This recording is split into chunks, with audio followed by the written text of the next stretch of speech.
안녕하세요. 조선 왕조의 수많은 이야기 중에는 왕이 되지 못하고 죽은 왕세자의 이야기가 많습니다. 그래서 오늘은 왕이 되지 못하고 죽은 비운의 왕세자들이라는 책을 소개합니다. 이 책은 조선시대 왕이 되지 못하고 죽은 14명의 왕세자들에 관한 책입니다. 폐세자가 5명, 요절한 왕세자가 6명, 요절한 황태자가 1명으로 모두 12명이나 됩니다.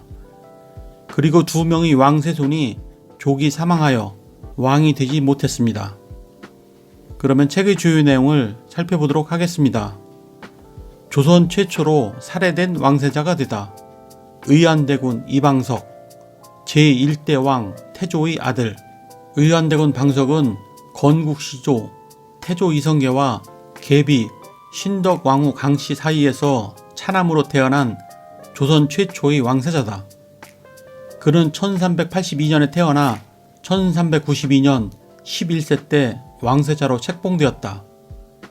방석은 동복형인 무안대군 방번과 연년생으로 태어났다. 그런데 막내 아들인 그가 왕세자로 책봉된 것이다. 그것이 그의 명을 재촉하게 될 줄이야. 그 당시 태조에게는 원비, 신의 왕후 한씨가 낳은 장성한 아들이 6명이나 더 있었다. 그럼에도 불구하고 그 형들을 제치고 나이 어린 방석이 태조의 뒤를 이을 왕세자로 책봉된 것이다.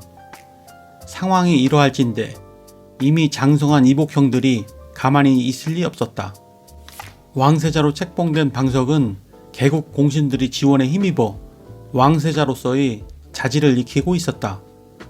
그런데 방석의 어머니 신덕왕후 강씨가 죽고 아버지 태조마다 병석에 눕자 그를 지지하던 배후 세력이 급속히 약화되었다. 그 틈을 타 원비 소생들이 왕자의 난을 일으켰고 이 난의 성공으로 방석의 이복형 방원이 왕세자 방석을 폐위시킨 다음 귀양을 보냈다가 방번과 함께 살해했다. 조선이 건국한 후 최초의 왕자 살해 사건이 일어난 것이다. 이때 방번은 18세였고 방석은 17세였다. 신덕왕후 강씨는 아들 방석을 왕세자로 올린 죄로 무덤 속에서도 순환을 겪었다. 남편인 태조 이성계가 죽은 뒤 그녀의 2 아들을 살해한 원비소생 방원에 의해 몇 번에 걸쳐 무덤이 파헤쳐진다.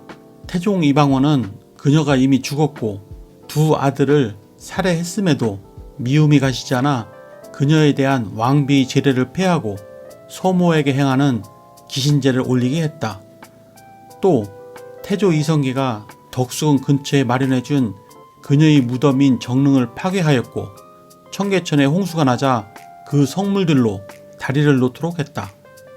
조선 최초의 왕비인 그녀의 왕릉 성물을 백성이 그대로 밟고 지나다니게 한 것이다.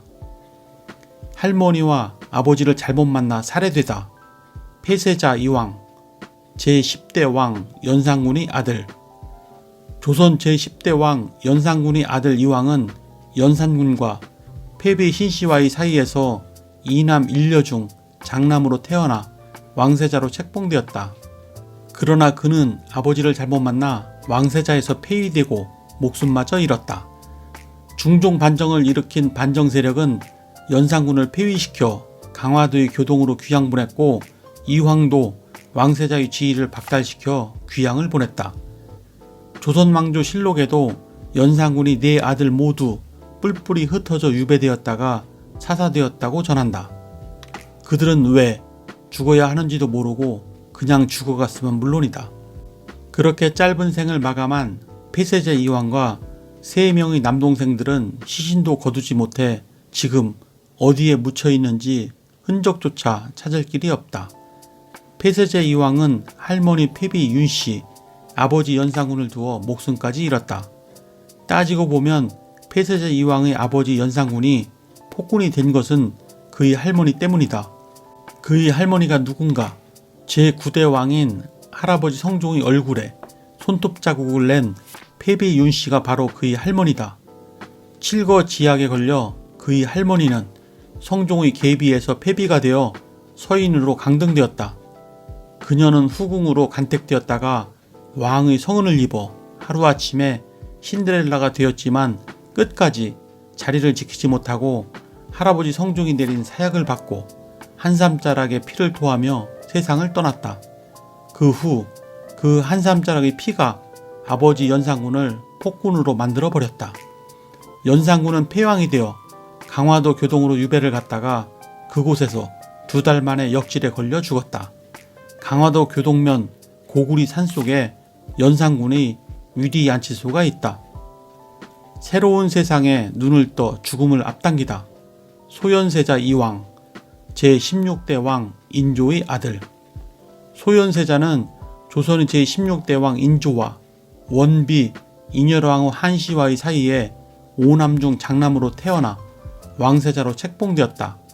그러나 의문사하는 바람에 왕위에 오르지 못했다. 그의 아들이 3명이나 있었지만 한 명도 왕위에 되지 못해 왕으로 추존되지도 못했다. 병자 호란은 청나라가 정묘 호란에 이어 조선을 제2차로 침입함으로써 발발한 전쟁으로 조선의 전쟁 역사상 가장 큰 패배 중 하나라고 할 수 있다. 소현세자의 아버지 인조는 청군이 들여닥치자 2남인 복림대군과 3남인 인평대군, 비빈종실 등을 다시 강화도로 피난가게 했다. 하지만 인조는 소현세자와 조정의 문무백관과 더불어 길이 막혀 강화도로 가지 못하고 남한산성으로 들어가 청에 항거했다. 남한산성에서 1만 3천 명의 군사로 진을 쳤지만 세력의 열세로 12만 명이나 되는 청군을 물리칠 수 없었다. 한겨울 인조는 추위와 굶주림을 버티면서 싸웠지만 47일 만에 결국 청에게 항복하고 말았다. 조선의 국왕 인조는 한강가에 있는 삼전도를 찾아가 청나라 태종 앞에 무릎을 꿇고 군신 관계를 맺는 한편 소현세자와 복림대군, 인평대군 등을 청의 인질로 보내야 했다. 이때 척화론을 펼치던 홍익한, 오달제, 윤집 등도 함께 청으로 끌려갔다. 인조는 치욕적인 모습으로 청나라 태종 앞에 소복을 입고 무릎을 꿇었다. 무릎만 꿇은 게 아니었다.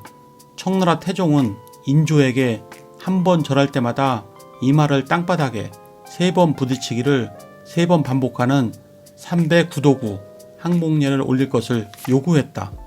소현세자는 인질로 청에 잡혀 있다가 8년 만에 34세의 혈기왕성한 나이에 고국인 조선으로 돌아왔다.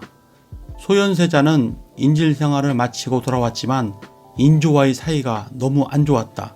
신청주의가 된 아들에 대한 반감이 있는 차에 후궁들 중 숭선군과 낙선군 등 이남을 낳은 귀인 조씨의 이간질이 인조와의 관계를 더욱 악화시켰다. 급기야 인조는 소현세자가 조선의 국왕으로 부적격하다고 판단하기에 이른다. 이런 상황에서 소현세자는 돌아온 지 2개월 만에 죽고 말았다. 청에서 돌아와 병으로 드러누웠는데 3일 만에 의문의 죽음을 당했다. 이때 온몸이 새까맣게 변해 있었고 뱃속에서는 피가 쏟아졌다고 한다. 이러한 기록에 따라 일부 학자들은 그의 아버지인 인조에 의해 독살되었을 것이라고 추측하고 있다. 이상으로 책의 주요 내용을 살펴보았고요. 이 책은 조선시대 왕이 되지 못하고 죽은 비운의 왕세자들에 관한 내용입니다. 병으로든 독살되어서든 폐쇄자가 되어서든 나라가 망해서든 왕이 서열 1위였음에도 불구하고 왕이 되지 못하고 죽은 왕세자들과 왕세손들의 이야기를 담았습니다. 이 책을 통해 비운의 왕세자들을 이해하는 데 도움이 되셨다면 구독과 좋아요 부탁드립니다. 그러면 다음 시간에 뵙겠습니다. 감사합니다.